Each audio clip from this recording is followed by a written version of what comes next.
मेजबानी है, लेकिन हमारे सामने कई ऐसे उम्मीदवार भी खड़े हैं जो शांति देवी जी के इस मार्ग में रोड़ा बनकर खड़े हैं। मैं आपको बताना चाहूंगा कि एक तो कांग्रेस पार्टी का उम्मीदवार है जो हमारे सामने है, लेकिन कांग्रेस पार्टी का उम्मीदवार यदि आपके बीच में आए और दूसरी पार्टी भी एक और खड़ी है, वो भी यदि आए तो उनसे पूछना चाहिए कि उन लोगों ने इस इलाके के लिए आज तक किया क्या है। मैं आपको बताऊं कि कांग्रेस के कई नेता आज जमानत पर है। सोनिया जी जमानत पर है, जो कांग्रेस की वरिष्ठ नेता है। राहुल गांधी जी जमानत पर है। प्रियंका जी जमानत पर है। उनके सहयोगी लालू यादव जमानत पर है। तेजस्वी जमानत पर है। कांग्रेस के वित्त मंत्री थे पी चिदम्बरम जमानत पर है।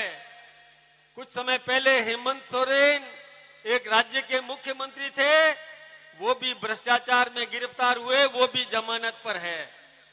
कांग्रेस के कर्नाटक के एक नेता DK शिव कुमार, आपको मालूम है कि 64 ठिकानों पर छापे पड़े थे और प्रत्येक स्थान पर नोटों से भरे हुए कमरे मिले थे, गिनती नहीं हो सकती थी। DK शिव कुमार वो भी जेल में रहे, वो भी जमानत पर है। संजय सिंह आम आदमी पार्टी का जमानत पर है। संजय यादव जमानत पर है। सिद्धारमैया जमानत पर है। पार्वती रमैया जमानत पर है। कर्नाटक में मल्लिकार्जुन खड़गे ने जमीन के मामले में भी और अपराध किया था, ये आप सबके सामने है। पी चिदम्बरम का बेटा कीर्ति चिदम्बरम जमानत पर है। वीरभद्र सिंह जमानत पर है। अहमद पटेल गुजरात वाला वेस्टा अगस्ता लैंड और चौपर घोटाले में और गिरफ्तार हुए थे। और कमलनाथ मध्य प्रदेश के पूर्व मुख्यमंत्री, वो भी गिरफ्तार हुए, वो भी जमानत पर है। केजरीवाल तो अभी कुछ समय पहले ही जेल से निकले। मनीष सिसोदिया भी और जेल में, और कई आपको मैं गिना सकता हूं, उन्होंने बहुत सारे अपराध किए थे, वो सब जमानत पर हैं। और वो जब आपके बीच में आए तो पूछना चाहिए कि आप किस मुंह से वोट मांगने के लिए आए हो। और मैं आपको बताना चाहता हूं, एक तीसरी पार्टी और खड़ी है और वो भी केवल मात्र भ्रमित करने के लिए और जनता को भ्रमित करके और चुनाव जीतने के लिए आपके सामने आएगी। उनसे भी पूछना चाहिए कि आप लोगों ने अभी तक किया क्या है। केवल भ्रम फैलाने का काम किया, समाज को तोड़ने का षड्यंत्र आपने किया, हमारी संस्कृति को दूषित करने का आपने काम किया। वो भी किसी भी कीमत पर आपके यहाँ पर वोट मांगने के लिए आए तो उनसे भी सवाल जवाब करना चाहिए। इस इलाके के विकास के लिए किसने काम किया, ये मैं आप सबको बताना चाहूंगा। आपको पता है कि प्रत्येक घर को, प्रत्येक व्यक्ति को घर मिले, यह व्यवस्था नरेंद्र भाई मोदी जी ने की। प्रत्येक व्यक्ति को और डेयरी काऊ ये सुविधा मिले, ये नरेंद्र भाई मोदी जी ने की। अभी मंच पर आए थे यहाँ के डेयरी के चेयरमैन, उन्होंने भी ये बात कही थी कि आदरणीय भजन लाल जी ने दूध पर, आप दूध जो गाय का दूध, भैंस का दूध निकाल करके डेयरी में देते हैं तो आपके खाते में 5,000 रुपया जमा कराने का काम यदि किसी ने किया है तो भजन लाल जी ने किया है, ये आप सबको पता है।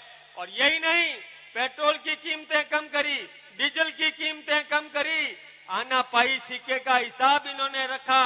घर घर सोलर पैनल लगाएंगे और जब घर पर सोलर पैनल लगेंगे और उसमें ये सब्सिडी देंगे और वो आपके घर पर बिजली का बिल भी नहीं आएगा, यह व्यवस्था की तो भजन लाल जी ने की।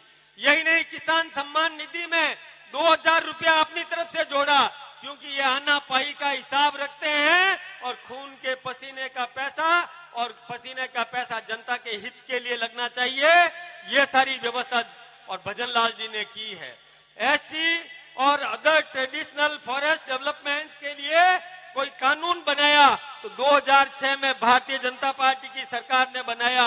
इंडस्ट्रियल ट्रेनिंग इंस्टीट्यूट और ये भी कोई लागू करने का काम किया तो भारतीय जनता पार्टी की सरकार ने 2005 में किया। डेवलपमेंट ऑफ हॉर्टिकल्चर, जो वनस्पति और उत्पादन करो आप।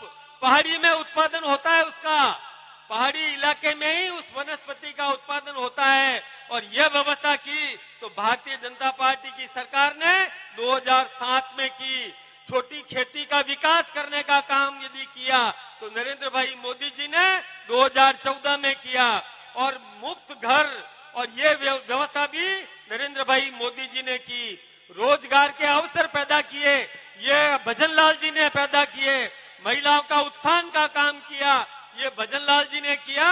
और हिंदुस्तान के प्रधानमंत्री नरेंद्र भाई मोदी जी ने किया। अरे महिलाओं को आरक्षण देने का काम विधानसभा में किया तो मोदी जी ने किया।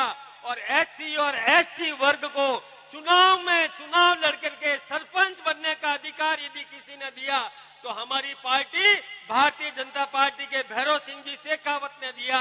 ये आप सबको पता है। कभी आज एससी के, एसटी के और वो लोग भी सरपंचाई कर सकते हैं, ये अधिकार भी दिया तो भारतीय जनता पार्टी ने दिया। ग्राम सेवा सहकारी समिति लैम्स, उसमें वो आरक्षण दिया, उसमें सुविधा दी, भारतीय जनता पार्टी ने दी। सेल्फ हेल्प ग्रुप, यह व्यवस्था भारतीय जनता पार्टी की सरकार ने दी। और शिक्षा में भी एसटी को प्रोत्साहन मिलना चाहिए, वो आईएएस और आईपीएस बनना चाहिए और उसको स्कॉलरशिप देने का काम यदि किसी ने किया है तो भारतीय जनता पार्टी की सरकार ने किया है। तब जाकर के एससी और एसटी के लोग और पढ़ लिख करके आगे बढ़ करके और वो अधिकारी बन सकते हैं। ये अधिकार भी किसी ने दिया है तो भारतीय जनता पार्टी ने दिया है। अरे भाई, वो राजकुमार रोत, वो आज पढ़ा कैसे ये भी आपको पता है। उन्होंने भी स्कॉलरशिप प्राप्त की थी और वो भी भारतीय जनता पार्टी की सरकार द्वारा दी हुई थी और उसी से वो पढ़ सके। ये आप सबके सामने है। और पीएम जनजाति अभियान, सामाजिक और आर्थिक स्थिति सुधार के लिए भी यदि किसी ने योजना दी तो भारतीय जनता पार्टी ने दी। तो अब आप सब आशीर्वाद भी दीजिए, भारतीय जनता पार्टी को आशीर्वाद दीजिए। यदि भारतीय जनता पार्टी की शांति देवी जीत करके गई तो भजनलाल जी का और नरेंद्र भाई मोदी जी का पूरा आशीर्वाद इन पर रहेगा। इस इलाके के लिए जो भी विकास की योजनाएं होगी ये लेकर के आएंगे, यही स्वीकृति देंगे। आप सब टीवी देख रहे हैं, अखबार भी पढ़ रहे हैं।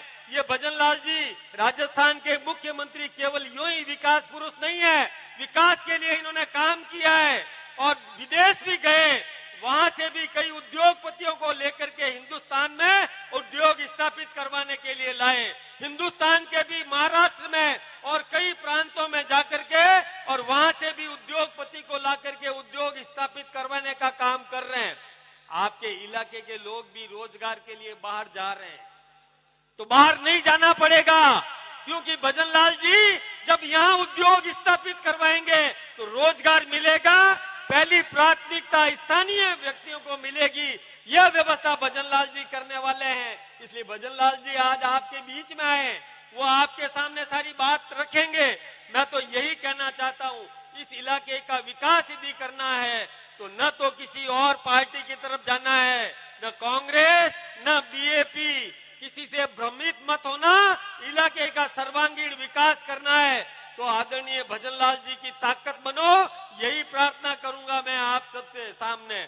और अपना और वक्तव्य मैं समाप्त करूंगा। आप सबका बहुत बहुत अभिनंदन, बहुत बहुत धन्यवाद।